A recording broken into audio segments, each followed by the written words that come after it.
Fala pessoal, tudo bem? Aqui é o Rodrigo da Crédios, empresa especializada em soluções de crédito imobiliário com centenas de cases de sucesso e milhões de reais já liberados para os nossos clientes. Hoje eu vou explicar tudo o que vocês precisam saber sobre o financiamento imobiliário, desde o que é, como fazer e o que fazer para aumentar as suas chances de aprovação. Vamos lá?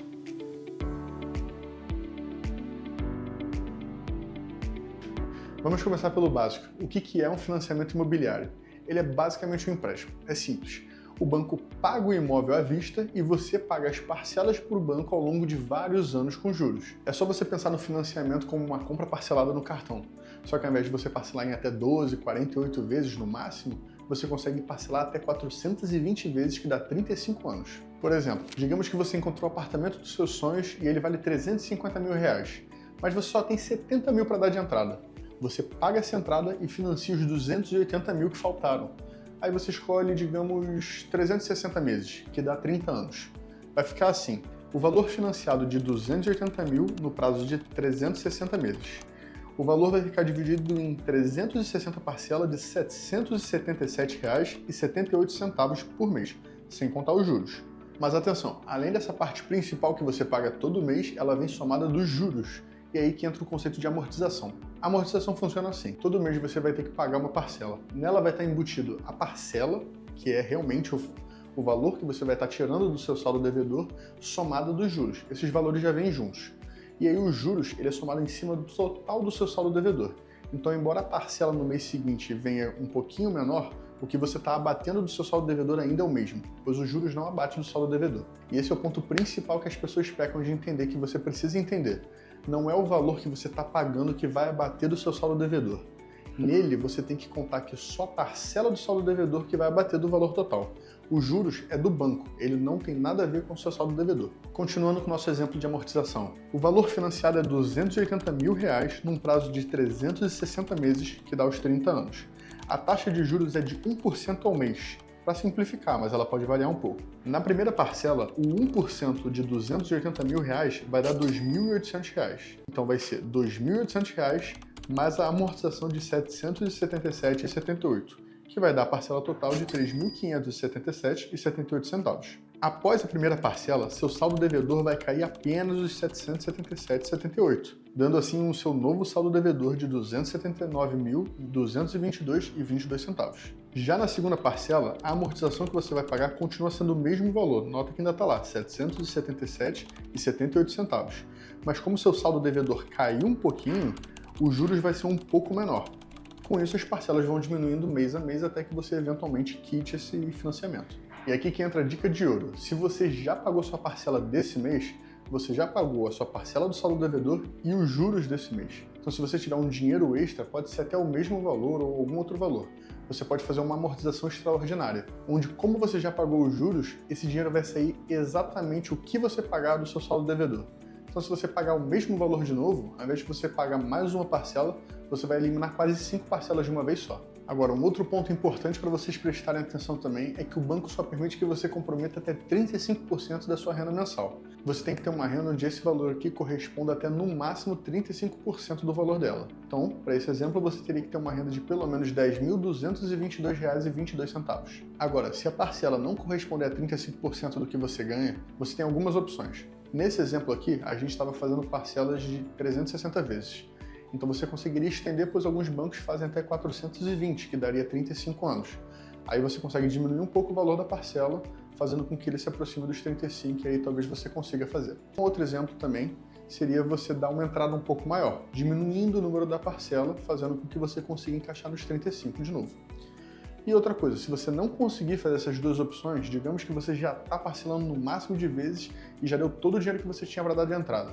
Você pode somar o valor da sua renda com o de outra pessoa, pode ser seu cônjuge ou familiar, e você consegue fazer isso para poder aumentar o número da renda para fazer caber nos 35%. Na maioria dos bancos é possível que até 4 pessoas entrem juntas para poder somar a renda e fazer o financiamento. Mas é importante lembrar que essas pessoas têm que entrar todas como coproprietárias do imóvel. Ainda nesse assunto, um outro ponto importante para prestar atenção é: se você já tiver um outro financiamento no seu nome ou algum empréstimo, as parcelas desse empréstimo ou financiamento já estão comprometendo sua renda. Então você tem que se atentar bastante a isso, pois isso pode comprometer o limite do financiamento que você está querendo fazer no momento. Agora vamos falar um pouquinho sobre a aprovação. Existem algumas coisas que você pode fazer para aumentar suas chances de aprovação e ao mesmo tempo tem que tomar cuidado porque tem coisas que podem diminuir sua chance de aprovação. Então, sempre ficar atento a essas coisas aí.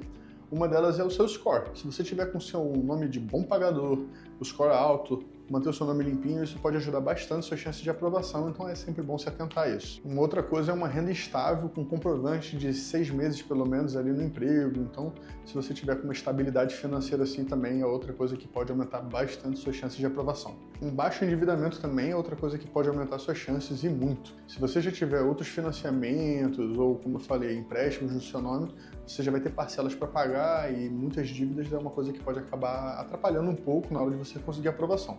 Não é um debilitante, não é uma coisa que, se eu tenho um empréstimo ou se eu já tenho algum financiamento, eu não vou conseguir fazer outro. Não, você pode conseguir. Só pode acabar atrapalhando um pouquinho na hora da aprovação, mas sempre vale a pena tentar. E uma outra coisa também é o valor da entrada que você dá. Sempre lembrando, né? Como eu falei no início do vídeo, você está pagando aos poucos uma compra para o banco que ele fez para você à vista. Então, quanto maior a entrada, maior o valor que o banco vai receber de volta, mais segurança ele vai ter, então aumenta a sua chance de aprovação também. Então, se você puder sempre ter um dinheiro guardado ali, tem um pouquinho a mais e consegue aumentar o tamanho da entrada, você pode aumentar a sua chance de aprovação também. Agora vai uma dica especificamente para empresários e MEIs. A gente sabe que às vezes como empresário ou MEI pode ter uma dificuldade na hora da comprovação de renda. Então a gente vai dar agora umas dicas que podem ajudar você na hora de conseguir a aprovação. Empresários podem conseguir comprovar a renda através do Prolabore, distribuição de lucros ou balanço patrimonial da empresa. Já as MEIs devem ter pelo menos 1 ano de faturamento para poder usar a declaração anual do CIMEI, extratos bancários PJ e PF e notas fiscais emitidas. Uma outra dica boa também é deixar sua conta PJ e PF no mesmo banco onde você pretende financiar e ter um faturamento constante e crescente ali nos últimos 12 meses é essencial. E uma dica para quem quer financiar um imóvel comercial é sempre ter um bom plano de negócio. Isso pode ser essencial para você conseguir a sua aprovação. E para quem não tem um bom relacionamento com o banco ou então está com dificuldade de conseguir a aprovação, contar com a ajuda de especialistas sempre é um bom caminho para ajudar você a conseguir a aprovação que você está querendo para o seu financiamento. Como a própria Credis faz, nós sabemos cuidar de toda a parte burocrática e preparar exatamente a sua documentação para que aumente ao máximo suas chances de aprovação. Agora eu vou falar para vocês um pouco sobre as duas modalidades que vocês podem encontrar na hora de fazer o seu financiamento. Tem a tabela SAC e a tabela Price. Qual que é a diferença das duas? Eu até dei o exemplo da SAC, naquele primeiro exemplo que eu dei lá no começo do vídeo, porque ela é a modalidade mais usada. Mais de 80% dos financiamentos no Brasil são feitos com essa tabela. É ela que diz que você vai pagar menos juros conforme o tempo passa, porque você diminuiu o seu saldo devedor e os juros é calculado em cima do saldo devedor a cada mês. Então, se você começa pagando muitos juros porque seu saldo devedor ainda está cheio, no último mês, em compensação, você quase não vai pagar juros porque você basicamente já quitou sua dívida. Na tabela Price, é o contrário. Você começa com um preço estipulado e você vai pagar esse preço da primeira parcela até a última parcela do seu financiamento.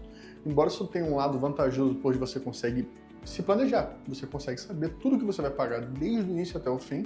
Então, pode parecer vantajoso, mas se você botar na ponta do lápis, você vai ver que você está pagando muito mais juros no final. E é por isso que a tabela SAC geralmente é a escolha que os bancos preferem, pois alguns nem operam na modalidade Price. E se você quiser fazer uma simulação gratuita, é só fazer aqui acessando o link que está aqui embaixo do site da Credis. Lá você pode fazer uma simulação gratuita e concluir todo o processo com a gente, até porque não tem nenhum custo adicional para você fazer isso, já que a gente recebe do banco por ter feito essa ponte, então você vai ter toda a segurança e atendimento de ponta para poder te ajudar nesse processo. Então é isso, galera. Eu espero ter ajudado, espero ter tirado todas as dúvidas aí que vocês podiam ter sobre financiamento. Espero que tenha deixado um pouco mais claro, desmistificado algumas coisas que as pessoas poderiam ter medo aí na hora de fazer o financiamento. E lembrando que se ficou qualquer dúvida que eu não tirei nesse vídeo, é só deixar aqui nos comentários que a gente vai fazer questão de responder vocês, ou a gente pode até eventualmente trazer um outro vídeo, né, falando sobre algum tópico mais a fundo.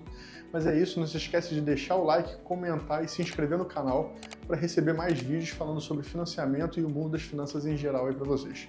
Valeu, até a próxima, tchau!